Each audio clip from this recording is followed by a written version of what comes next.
आणि नंतर गणेश गीते सध्या बोलतात, आपण ऐकूया.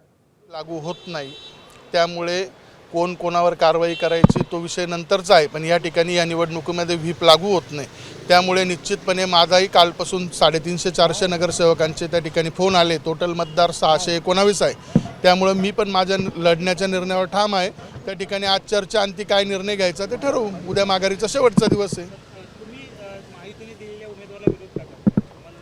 नाही, मला माझ्या पक्षाने मला शब्द दिलेला होता 1 वर्षापासून की ही निवडणूक या ठिकाणी आम्ही तुम्हाला तिकीट देऊ आणि तुम्हाला लढवू.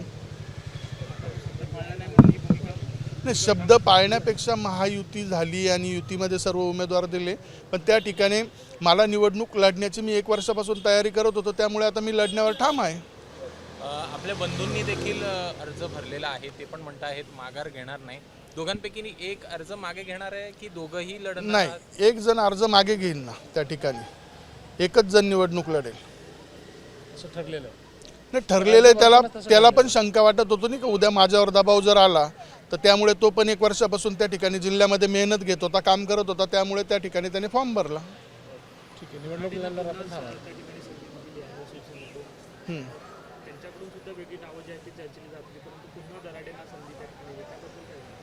नाही, दराडेंनी गेल्या 8 वर्षात कुठल्याही लोकांशी संपर्क पण ठेवलेला नाही. ते कुठे आलेही नाही, गेलेही नाही, निवडून गेले त्यानंतर ते त्यांनाच माहिती कुठे होते 8 वर्ष.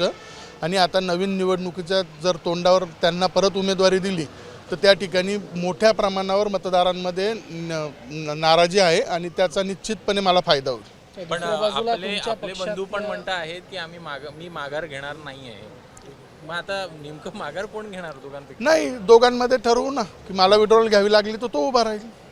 परंतु आज सकाळी संजय राऊतांनी एक विधान केलं नाशिकमध्ये जाऊन की आमचा विरोध हा शिंदे सेनेला असणार आहे, त्यामुळे आणि मुळात तिथे ठाकरे सेनेचा उमेदवारच नाही. त्यामुळे कुठेतरी ठाकरे गटाची सुद्धा तुम्हाला मदत आहे असं काही यामध्ये? निश्चितपणे कोणता गट असो किंवा पक्ष असो त्याच्याशी माझं काही घेणं देणं नाही, पण निश्चितपणे त्या ठिकाणी जे मतदार आहे सर्व पक्षीय ते निश्चितपणे मला मतदान करतील आणि त्या ठिकाणी साधारण 400-450 मतं एकतर्फी मला मिळतील.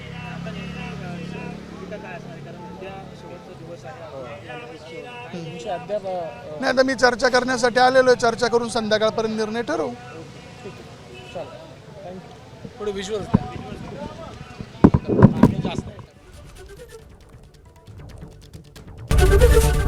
एबीपी माझा, उघडा डोळे बघा नीट.